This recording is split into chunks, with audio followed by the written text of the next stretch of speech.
तो भाई देख सकते हैं ये टाटा नगर चाईबासा न्यू मेमू ट्रेन आज 6 तारीख है और ये ट्रेन टाटा नगर से रवाना हो रही है चाईबासा के लिए।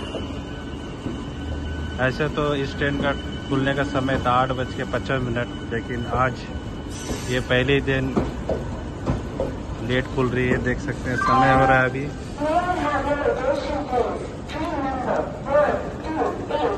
9:48। आज देखते हैं अभी इस ट्रेन का पहला दिन है, तो फिर भी इस ट्रेन में कुछ यात्री चाईबासा की ओर जा रहे हैं।